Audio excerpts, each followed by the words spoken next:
Part 4 గురించి చూద్దాం. Total రెస్పిరేషన్లో మనకి 6 పార్ట్స్గా డివైడ్ చేసి చెప్పడం జరిగింది. ఈ రెస్పిరేషన్ పార్ట్ 4లో మనం కొన్ని డెఫినేషన్స్ చూద్దాం. ఫస్ట్ వన్ ఏంటి అంటే ఈ లెవోయిజర్ రాబిన్సన్ ఈ ఇద్దరు సైంటిస్టులు ఏం చెప్పారు అంటే ఈ రెస్పిరేషన్ కూడా వన్ టైప్ ఆఫ్ కంబషనే అని చెప్పేసి ఈ లెవోయిజర్ రాబిన్సన్ అన్న సైంటిస్ట్ని చెప్పడం జరిగింది. ఇక నెక్స్ట్ టాపిక్ ఏంటి అంటే రెస్పిరేషన్ అండ్ ఫోటోసింథసిస్ రేట్. ఈ రేట్ దేని మీద డిపెండ్ అయి ఉంటుంది అంటే టెంపరేచర్ మీద, హ్యూమిడిటీ మీద, ఇంటెన్సిటీ ఆఫ్ లైట్. ఈ 3 ఫ్యాక్టర్స్ అనేవి ప్లాంట్స్లో రెస్పిరేషన్ని, ఫోటోసింథసిస్ని ఇన్ఫ్లుయెన్స్ చేస్తాయి. నెక్స్ట్ వన్ ఏంటి అంటే మజిల్ ఫ్యాటిగ్. మజిల్ ఫ్యాటిగ్ తెలియాలి అంటే ఇంకొక పదం ఇక్కడ ఉంది, ఆక్సిజన్ డెప్త్. ఆక్సిజన్ డెప్త్ అంటే ఏంటి అంటే టెంపరరీ ఆక్సిజన్ స్కార్సిటీని ఆక్సిజన్ డెప్త్ అంటారు. అంటే ఏంటి, టెంపరరీగా ఆక్సిజన్ యొక్క అవైలబిలిటీ అనేది తగ్గుతుంది, దానినే ఆక్సిజన్ డెప్త్ అంటారు. Temporary scarcity of oxygen is called oxygen depth. ఎప్పుడైతే బాగా ఎక్సర్సైజ్ చేయడం, బాగా రన్నింగ్ చేసినప్పుడు ఏమవుతుంది అంటే టెంపరరీగా మనకు బయట ఉన్న ఆక్సిజన్ మనకి సరిపోదు, మనకి అందదు. అలాంటప్పుడు ఏం చేస్తుంది అంటే మన మజిల్స్ అనేవి అనరోబిక్ రెస్పిరేషన్ని జరుపుకుంటాయి. మనం ఆల్రెడీ లాస్ట్ క్లాస్లో చూసినాం. అనరోబిక్ రెస్పిరేషన్లో ఏమొస్తాయి అంటే అనరోబిక్ రెస్పిరేషన్లో లాక్టిక్ యాసిడ్ అనేది ఫామ్ అవుతుంది. ఈ లాక్టిక్ యాసిడ్ అనేది ఈ మజిల్ సెల్స్లో ఎక్కువగా ఫామ్ అవుతుంది, అక్యుములేట్ అవుతుంది. దానివల్ల ఏమవుతుంది అంటే మజిల్ పెయిన్స్ రావడం జరుగుతుంది. ఆ మజిల్ పెయిన్స్ రావడాన్ని ఏమంటారు అంటే మజిల్ ఫ్యాటిగ్ అని చెప్పేసి అనుకుంటారు. ఇక నెక్స్ట్ 3 టాపిక్స్ ఉన్నాయి. ఇవి న్యూట్రిషన్ చాప్టర్లో డెఫినేషన్స్ అన్నమాట. మనకు తెలిసిందే ఇంజెషన్. ఇంజెషన్ అంటే ఏంటి అంటే taking food into our body. ఫుడ్ని లోపలికి తీసుకోవడాన్ని, మన బాడీలోకి తీసుకోవడాన్ని ఏమంటారు అంటే ఇంజెషన్ అని అంటారు. డైజెషన్ అంటే ఏంటి అంటే breaking of complex molecules into simple molecules is called digestion.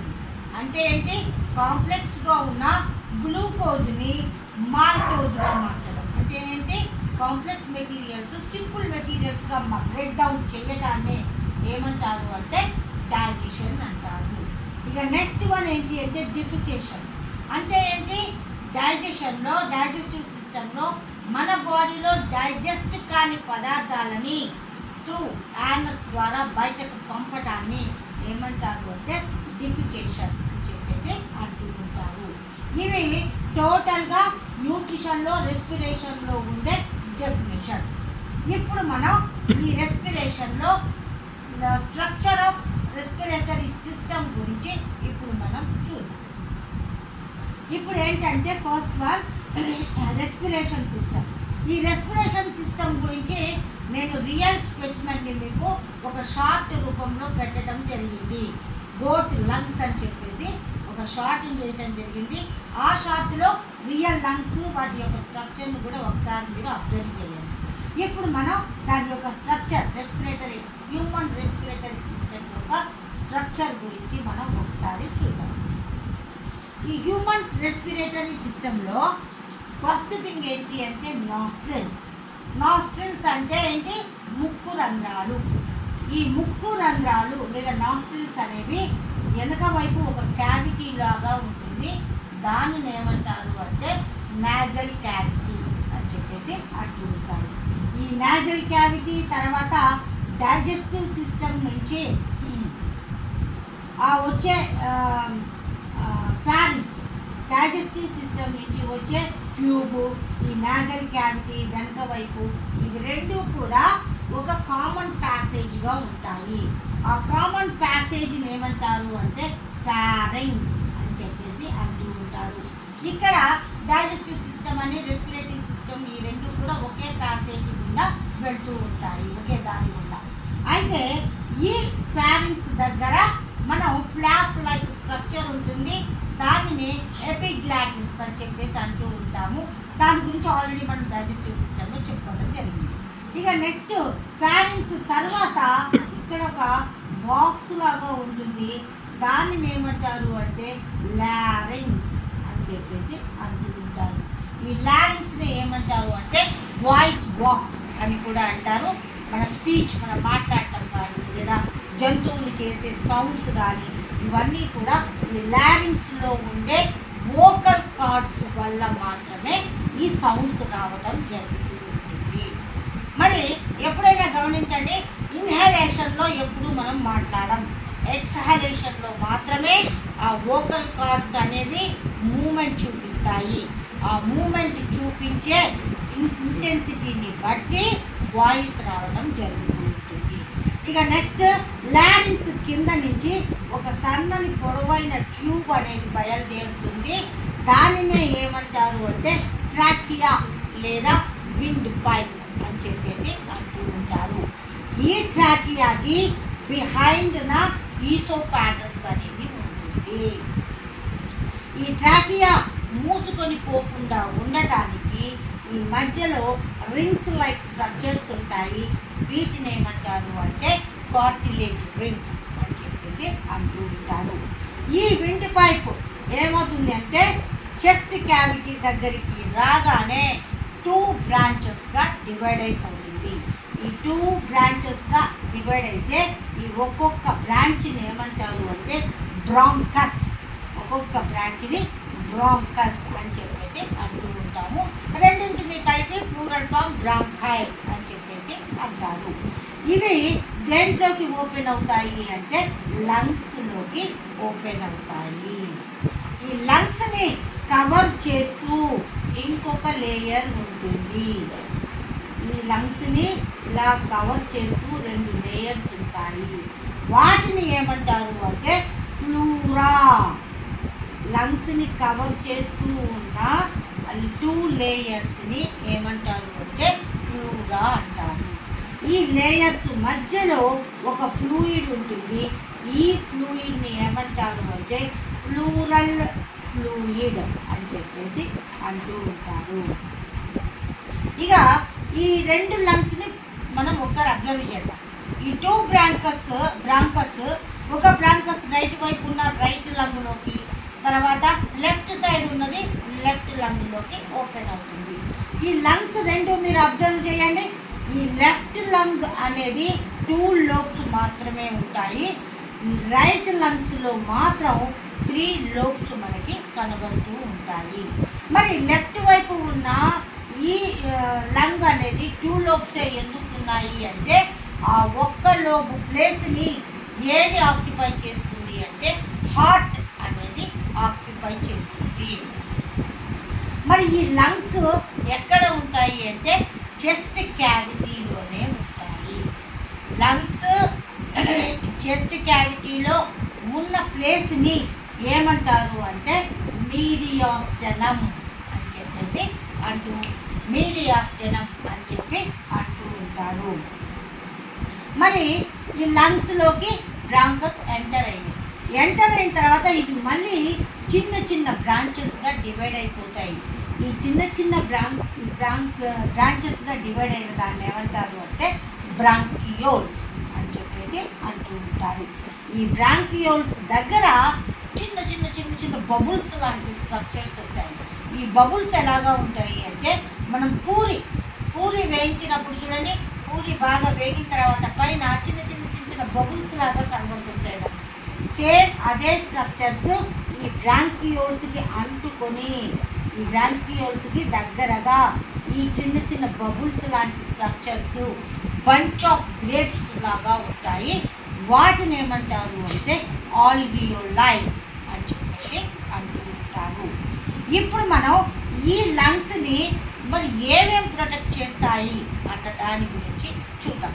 ఇప్పుడు మనం ఈ లంగ్స్ ఎక్కడ ఉంటాయి అని చెప్పుకున్నాం, మనం చెస్ట్ క్యావిటీలో ఉంటాయి. చెస్ట్ క్యావిటీలో లంగ్స్ ఉన్న ప్లేస్ని మీడియాస్టెనమ్ అంటారు అని కూడా చెప్పుకున్నాం. ఈ చెస్ట్ క్యావిటీకి పైన కవర్ చేస్తూ ఈ రిబ్ కేజ్ అనేది ఉంటుంది. అంటే చిన్న చిన్న ఎముకలన్నీ కలిసి ఒక బోన్ లాగా ఏర్పడతాయి. దానినే ఏమంటారు అంటే రిబ్ కేజ్ అంటారు. ఈ లంగ్స్ని ప్రొటెక్ట్ చేస్తూ రిబ్ కేజ్ అనేది ఉంటుంది. ఇంకొకటి ఏంటి ప్రొటెక్షను, దీనిని కవర్ చేస్తూ ప్లూరా అనేది ఉంటుంది. ఈ లంగ్స్కి కింది వైపున డోమ్ లాగా కవర్ చేస్తూ ఇంకొకటి ఉంటుంది. దీనిని ఏమంటారు అంటే డయాఫ్రమ్. అని చెప్పేసి అంటూ ఉంటారు. ఈ డయాఫ్రమ్ అంటే ఏంటి అంటే చెస్ట్ క్యావిటీని అబ్డామెన్ ఈ రెండింటిని సెపరేట్ చేస్తూ ఉన్న డోమ్ లాంటి స్ట్రక్చర్నే మనం డయాఫ్రమ్ అని చెప్పేసి అంటూ ఉంటాము. ఇట్లా 3 పార్ట్స్ అనేవి ఈ లంగ్స్ని ప్రొటెక్ట్ చేస్తూ ఉంటాయి. దీంతో మనకి ఫస్ట్ లంగ్స్ స్ట్రక్చర్ అనేది అయిపోయింది. ఇక లంగ్స్ నుంచి లోపలికి వెళ్ళిపోండి ఎక్కడికి, ఆల్వియోలై దగ్గరికి వెళ్ళిపోయింది. ఈ ఆల్వియోలై ఒక్క ఆల్వియోలై యొక్క స్ట్రక్చర్ తీసుకొని ఇక్కడ చూస్తుంది.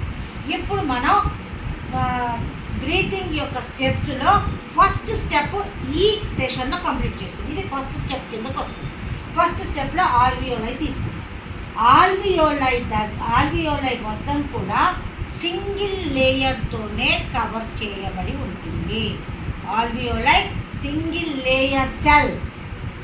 లేయర్ సెల్తో మాత్రమే ఫామ్ అయి ఉంటుంది.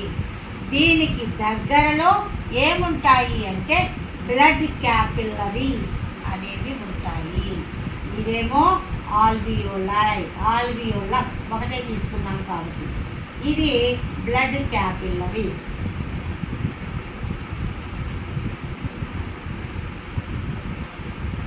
ఈ బ్లడ్ క్యాపిల్లరీస్ అనేవి ఇప్పుడు మనం చూద్దాం. ఈ ఆల్వియోలస్ సింగిల్ సెల్ లేయర్తోనే ఫామ్ అవుతుంది. చాలా ట్రాన్స్పరెంట్గా ఉంటుంది. దీనికి దగ్గరలో బ్లడ్ క్యాపిల్లరీస్ ఉంటాయి. ఇక్కడ దీంట్లో మనం ఇన్హలేషన్లో తీసుకున్న ఆక్సిజన్ దేంట్లోకి డిఫ్యూజ్ అవుతుంది అంటే ఈ బ్లడ్ క్యాపిల్లరీస్లోకి డిఫ్యూజ్ అయి వెళ్ళిపోతుంది. ఇక ఈ బ్లడ్ క్యాపిల్లరీస్ నుంచి ఈ కార్బన్ డయాక్సైడ్ అనేది ఇదే డిఫ్యూజ్ మెథడ్లో ఎక్కడికి వస్తుంది అంటే మళ్ళీ ఆల్వియోలోకి వెళ్ళటం జరుగుతుంది. ఇది మన బ్రీతింగ్ స్టెప్లో స్టెప్ 1. లంగ్స్ నుంచి బ్లడ్లోనికి గ్యాసెస్ యొక్క ఎక్స్చేంజ్ ఎలా జరుగుతుంది అంటే ఇదిగో త్రూ ఆల్వియోలై ద్వారా ఇలా జరుగుతుంది. స్టెప్ 1 కంప్లీట్ అయింది. ఇక నెక్స్ట్ స్టెప్ ఏంటి అంటే transport by blood, second step. మరి ఈ సెకండ్ స్టెప్లో ఏం జరుగుతుంది అంటే బ్లడ్ ఏ కలర్లో ఉంటుంది అంటే మనం ఆల్రెడీ చెప్పుకున్నాం. మనం ఎక్కడ క్లోరోఫిల్ దగ్గరే చెప్పుకున్నాం. బ్లడ్ రెడ్ కలర్లో ఉంటుంది. రెడ్ కలర్లో ఉండడానికి కారణం ఏంటి అంటే హిమోగ్లోబిన్ అని మనం చెప్పచ్చు. ఈ బ్లడ్లో ఏముంటుంది అంటే హిమోగ్లోబిన్ ఉంటుంది. ఎప్పుడైతే మనం ఇన్హలేషన్లో ఆక్సిజన్ తీసుకుంటామో ఇమీడియట్గా ఈ బ్లడ్లో ఉన్న హిమోగ్లోబిన్ ఇక్కడ ఉన్న ఆక్సిజన్తో కలిసి హెచ్బిఓ2గా ఏర్పడి ఆ బ్లడ్ ఎక్కడికి తీసుకుపోతుంది? ఆ O2 హెచ్బిఓ2ని అంటే టిష్యూస్ దగ్గరికి తీసుకుపోతుంది. టిష్యూస్ దగ్గర అంటే టిష్యూస్ అన్నీ ఏంటి? సెల్ దగ్గరికి పోగానే హెచ్బి ఏం చేస్తుంది అంటే O2ని లోపలికి డిఫ్యూజ్ చేసేస్తుంది సెల్లోనికి. అక్కడ ఉన్న CO2ని తీసుకొని మళ్ళీ అది హెచ్బిసిఓ2గా ఏర్పడి మళ్ళీ అదే బ్లడ్ హెచ్బిసిఓ2 తీసుకొచ్చి ఎక్కడ వదిలిపెడుతుంది అంటే మళ్ళీ ఆల్వియోలై దగ్గర వదిలిపెడుతుంది. ఆల్వియోలైకి CO2 వెళ్తుంది.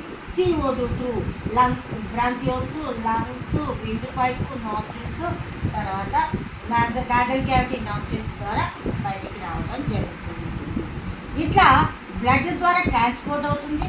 ఆ బ్లడ్ ఎక్కడికి పోతుంది అంటే టిష్యూస్లోనికి పోతుంది. ఇట్లా దీంట్లో ఇప్పుడు మనం బ్రీతింగ్లో 3 స్టెప్స్ చూసాం. ఇక దీని తర్వాత చాలా ఇంపార్టెంట్ స్టెప్ ఏంటి అంటే సెల్యులార్ రెస్పిరేషన్, 4th స్టెప్. ఈ 4th స్టెప్ గురించి నెక్స్ట్ టాపిక్లో